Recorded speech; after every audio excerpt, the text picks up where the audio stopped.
Joining me now in a quarterly report and the newly released 2019 AmazingRibs.com Best New Products list, as we will get into here. Good friend of this show, Max Good. Max, how are you, buddy? Hey, doing all right. Great to see you again, Greg. Good to see you, Max. I said quarterly. I know we're a little off of that, but we'll get back on track here as the year progresses. Or, as usually happens, I will be seen as a liar. Scheduling issues continue to run abound, but we will certainly do our best to stay on task here, Max. So let's go ahead first, because we have quite a little bit of a list to get through, so I want to make sure that we spend not an incredible amount of time on each one, but tease it properly so we can advance people over to AmazingRibs.com to really get into the nuts and bolts of these cookers after you give us some evaluation. Now, to keep us on track tonight, Max, here's what I've done. If you or I seem to be getting a little long in the tooth, all of a sudden you're going to hear this. Now, you probably recognize that as like a horn that sounded when a goal happens in Titletown, right? Well, wait, that's Detroit. Where's Chicago? You used to have a hockey team in Chicago, right? Oh, yes, we do. Blackhawks? Yep. Yeah, so there we go. So if you think I am going on and on, hold your hand up and I'll ring myself. I fear I'm going to be the guilty party, as usual. You never know. You never know. Just don't be shy. Just hold your hand up if I'm running a little long. I'm always happy to self-punish, if you will. All right, so 2019 Best New Products. Let's quickly go over how the list is generated and the areas and or segments that it covers. Well, this was a new thing. We haven't done it before, and it just came about kind of spontaneously, if you will. And so we just, all of us looked back over products that we had tested and reviewed over the past year plus, 2018 rolling up into the beginning of 2019. And, of course, we have tested and reviewed some products we didn't like, so those were automatically eliminated. But each one of us, like Bill, who does our thermometer reviews, he immediately started thinking about this one and that one, and those are pretty nice. And, Clint had been working on some tools, and he went back over some other reviews that have been up for a little while. And then, of course, little old me, I had a bunch of products, and a couple of the ones that made it to the list we've talked about already. One was actually tested and reviewed by Meathead. Another one was tested and reviewed by our editor, the famous Dave Drackham. Mm-hmm. So when you are... So this isn't in lieu of any of the the gold awards or the silver awards, or this is just something to supplement. Right. It's not really an award. Well, I guess you could say it's an award, but it's not like the gold medals. Once you get those, unless your product goes down the tubes for some reason, I can't even think of an occasion where that has happened. It's more likely where we give a lower rating to a product, and then the manufacturer may respond to some of our criticisms and correct it, in which case we'll upgrade it. Another new thing, though, is we came up with the creme de la creme. Gold medal wasn't good enough for Meathead. No. We have now our Platinum Awards, which we have decided would be for products that perennially we think are outstanding. The best new products will change every year, though the medals remain, unless, as I said, disaster happens. Got it. So, I mean, you have to make sure that you are constantly going back to these platinum items to make sure that they haven't taken a leap over the fence, though, correct? This is true, yes. Yeah. Okay. And there are products that we think are special. And, there's probably many other that could have been uplifted to a platinum award, and we may be looking at them throughout the year. All right, Max Good joining me here on the show. AmazingRibs.com is the website, of course. He is the grill and cooker reviewer over there, or as we know him, the keeper of the flame. Let's go ahead and start getting into the list here. The first thing that I have up here from a grill and cooker standpoint is the Char Griller Grillin' Pro gas grill review, or gas grill. And I think, as we had talked about, this might have been one that we had mentioned before. You know, I'm not down on Char Griller, but I mean, I think if you go back through the archives of this show, I certainly have been a little bit more than abrupt with some of my thoughts and reviews on their products. But I mean, I think they've earned that to a certain degree. But this one seems to step out of the mold of, you know, cheap and crappy, if you will. Well, it is cheap, and that's why I like it, and that's why I made this list. And I agree with you. I'm not a big fan of Char Griller products, but they do make a couple things, like their Acorn Kamado for the price. I mean, they're getting some competition now from Pit Boss in particular, and everybody and their brother wants to get on pellet smokers and Kamados. But for a long time, there was nothing in that price range except the Char Griller Acorn. They make some other good. Their covers are pretty good and inexpensive as well. But this Grillin' Pro has been around for a long time, and that's one of those things. Since I'm not a big Char Griller guy, that I would walk past it at Home Depot and go, poo, that can't be any good. But I'd been hearing some rumblings about that it was pretty powerful. And I read a couple other reviews from reputable folks stating the same. And coincidentally, right about the same time, somebody affiliated working with them with PR or something contacted me and wanted me to review. I think they wanted me to review another new Kamado they were coming up with, and I said, well, I'm not as interested in that, but I am interested in your Grillin' Pro. And they sent it to me, and lo and behold, it's got some power, man. That thing can get way over 800 degrees with just those three main burners. And a thing about gas grills is that they oftentimes have a limited range. They don't go down as low as you'd like them to go, and they don't go up as hot as you'd like them to go. That's really rather typical, particularly in the low and moderate price ranges. So to get something like this, it's $200 that you can really do some serious searing with is caught my eye in a big way. Now, it's not built to last. You got to be realistic about it. But you know, I call it a disposable grill. I think there's a lot of people that just want to buy an inexpensive gas grill. They don't do a lot of fancy cooking on it. Maybe they do, but maybe they don't. But they also don't like to clean it. They don't like to maintain it. And if you don't do that, you could spend a gazillion bucks on a grill, and if you don't take care of it, it's not going to perform or last the way you had hoped. So this is for the disposable grill crowd. I would recommend it for somebody who only wants to spend a couple $100. Just be careful. Just keep it in mind. It's super powered. But if you ever want to do something like make fajitas or grill shrimp or something real high temperature, you're not going to find anything else in this price range that gives you that kind of pure searing power. And sear your brains out for a few years. Once it's rusting out and all gunked up, go buy another one. That's right. All right. So for a couple $100, you got a searing machine, no doubt the Char Griller Grillin' Pro gas grill.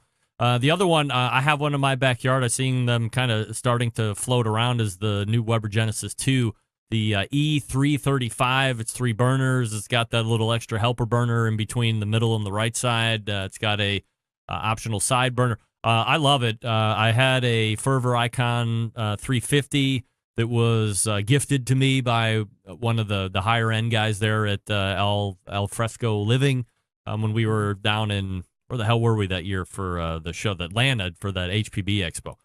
Yeah. And so he came over and we set the grill up and it looked good, but I just didn't do it for me, and I found myself wanting to go back to the Weber because I had a Weber for 10, 11 years prior to that. And now we have the Weber Genesis 2, which I know had fixed some things that you weren't too keen on in the last version. So this is definitely one that is back on the top list here of 2019. Yes, I definitely agree with you. I really like this one a lot. When they came up with the Genesis 2 in 2017, we and others were rather disappointed. and I think Weber corrected their course here pretty quick. This is an all new line. They still call it Genesis 2. We call it Genesis 2 2.0. It's vastly improved from the original rollout of the new Genesis 2. And yeah, I mean, occasionally we hear from somebody who goes, you guys always recommend Weber, and with the exception of that last rollout of the Genesis 2. Yeah, but what's that tell you, right? I mean, if you can't just be a Weber shill if you are critical at some point. I mean, that's just telling it like it is.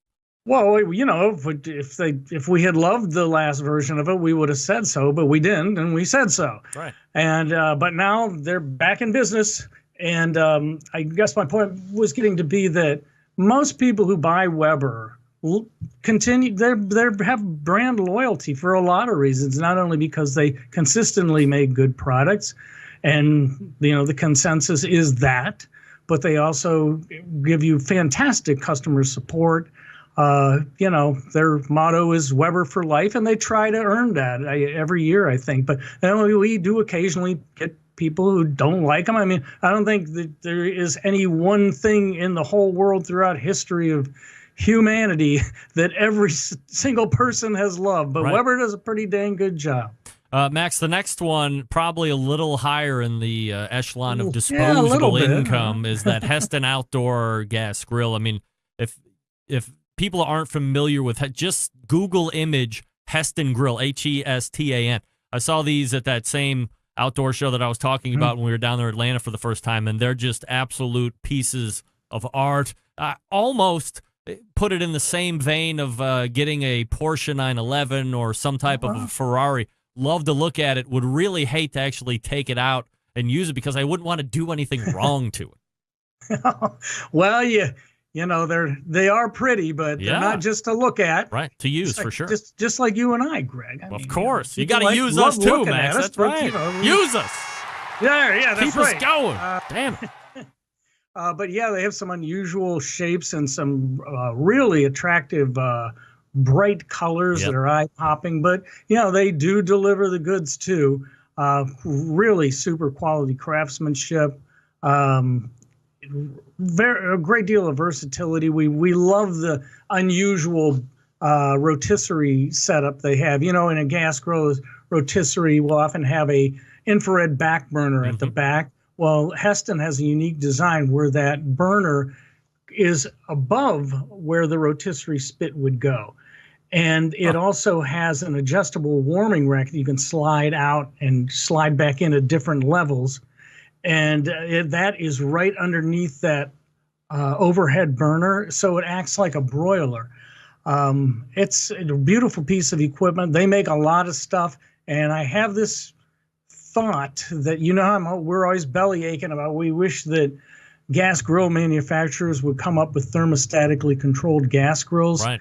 I wonder if they might be the first to do it because they have a lot of technology in place. They're a huge company. Not only are they making outdoor equipment, but they make a lot of indoor stuff that's also beautiful, not only for residential, but for commercial use. They make big commercial equipment as well. So these guys are on the move. They've already got a lot of Wi-Fi controlled kitchen stuff. You know, they have their smart pan that you get an app like you got with your pellet smokers now, and it'll guide you through a recipe right there in your kitchen, and it'll control the heat on the pan and all kinds of cool stuff like that. So, you know, many of these gas grill manufacturers, you mentioned the HPV Expo, which I go to every year, and I'm always saying, so when's it coming? When's it coming? And we're working on it. I know everybody would like to be the first. Now, if Heston does it, it's not going to be cheap. But it would be great to see at some point Weber or Charbroil or whoever, you know, come in with something more affordable that everybody could have. Once you start using pellet smokers and you get used to that ease of use where you just set the temperature and walk away, you know, it spoils you. You love it, and it would be great to have it on a gas grill as well. I know it's going to happen, Greg. We'll see when it does. The last one that I want to ask you about here, because I'm sure we're going to be running out of time, is the Slow and Sear Deluxe Kamado. And you had kind of referenced Kamados in general a little bit earlier. I've been seeing a large influx of what appear to be kind of, let's say, no-name brand Kamados, not a Big Green Egg, not a Kamado Joe, or some of the ones that have that name brand recognition to it. So tell me a little bit about the Slow and Sear Deluxe Kamado and what this separates. Well, it is very different, and people who come to AmazingRibs.com regularly probably know that the Slow and Sear is a optional item that was made initially to go into a Weber kettle, charcoal burning kettle, and it's like those little trays that come with Weber's and Napoleon kettles, where you can fill these little half moon shaped containers with charcoal and push them off the side, so you have indirect zone in the middle of the round cooking surface and heat coming up from both sides. But the Slow and Sear is one large funnel shaped charcoal bin, and it also has an inserted water reservoir for humidity, and can act to some degree as a barrier between the red hot coal and the other side that you want to have a more moderate temperature. Well, it works really great on round charcoal grills, most of them at any rate, and but it will not fit in standard Kamados. So the company, Adrenaline Barbecue, had to design their own Kamado that's specifically made for this. And it is very unique, and it works very well. I did a reverse sear last night, and the steaks came out fantastic. It places, instead of the charcoal being down at the bottom of the Kamado, it places it up high off to one side, and that isolates the heat, so the whole Kamado doesn't heat up. When you have a big pile of charcoal at the bottom, it's going to heat up the walls and the dome eventually. Now, of course, we know there are dividers where you can set something off to the side, but it's still generally at the bottom there. Right. This, having it off the side, it really keeps the bottom and the opposite side and the opposite side dome at a more moderate temperature. It really provides that two-zone separation. And then when you are ready to sear, you have that red-hot charcoal right up under the cooking surface, because it's, it's a funnel shape, and it goes pretty much all the way up to the grill grate area. So you actually have to make sure unless you're a real heat fiend, you have to make sure that you don't have that red hot charcoal filling it to the brim, or you might get too much of a good thing. What kind of a price point are we looking at here, and does it come with the nest and some side tables and whatnot? It comes with a lot of good stuff, but yeah, it's about $1,600. This is a new item. We'll see what happens with it. But it does come with a lot of goodies. It comes with a solid stainless steel nest, which is nice, 4 legs. It has side shelves, no tool hooks. I'm kind of surprised. It comes with it's half moon shaped drip pan that you can put on the indirect side at the bottom. And of course, as a drip pan, you might be cooking on the main surface, you might be cooking ribs or pork butt or whatever, and it's going to drip down on there, right? But it also comes with a rack that fits in the drip pan. So let's say you want to do a roast. Now you've got that lifted up off the drip pan surface itself. You're catching the drippings for gravy and what have you.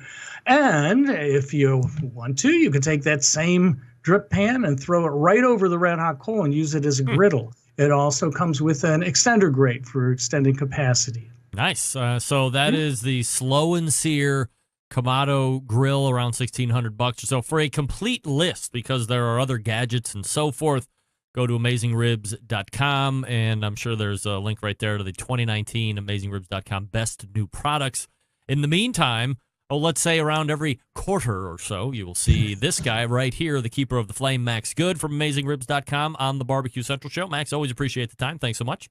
Thank you very much, Mr. Rempe. You got it. There he is. That is Max Good from Amazing Ribs. There we go. From AmazingRibs.com. Some of those we had gone over.